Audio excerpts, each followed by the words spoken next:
নিয়োগপ্রাপ্ত ৪২,০০০ প্রাথমিক শিক্ষক শিক্ষিকাদের মধ্যে ১৮২ জনের করা কলকাতা হাইকোর্টের মামলায় ১৪-১৬ সালে ডিএলএড ব্যাচদের প্রশিক্ষণ হিসেবে মান্যতা কেন, কী জন্য এই মামলাটি, আপনারা বিস্তারিত জানুন।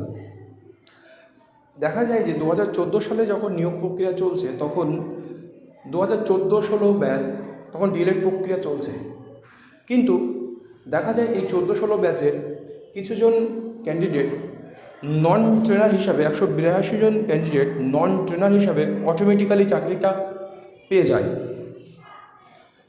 তাহলে তারা নন ট্রেনার হিসাবে চাকরি করতে থাকে, কিন্তু দেখা যায় যে পরবর্তীকালে যখন ট্রেনদের আগে নিয়োগ হয়, ১০,০০০ প্রশিক্ষিতপ্রাপ্ত শিক্ষক শিক্ষিকারা আগে নিয়োগ হয় প্রথম ফেজে, তারপরে ৩২,০০০ নন ট্রেনার হিসেবে নিয়োগ হয়। একটা জিনিস এখানে আমাদের মনে রাখতে হবে যে তারপরেও ২০১৪-১৬ ব্যাচ ডিএলএড ব্যাচের নিয়োগ শেষ হতে হতে তাদের রেজাল্ট বেরিয়ে যায়।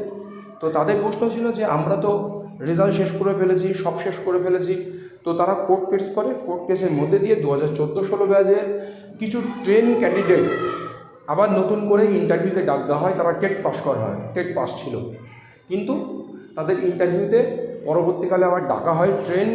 ওই ইন্টারভিউ কমপ্লিট ছিল, যেহেতু তারা ট্রেন কমপ্লিট করে ফেলে, তারা ট্রেন টিচার হিসেবে নিয়োগ পেয়ে যায়।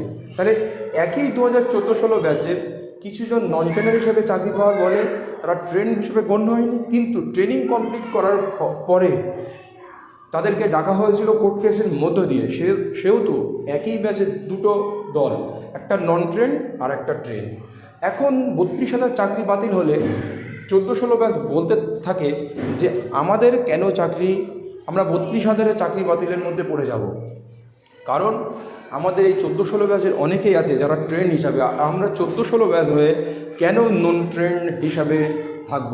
তাই নিয়ে ১৮২ জনের কলকাতা হাইকোর্টের মামলায় আজ ২০১৪-১৬ ডিএলএড ব্যাচদের প্রশিক্ষণ হিসাবে মান্যতা দিলেন মহামান্য কলকাতা হাইকোর্টের বিচারপতিরা। এই হলো ছোট একটি আপডেট।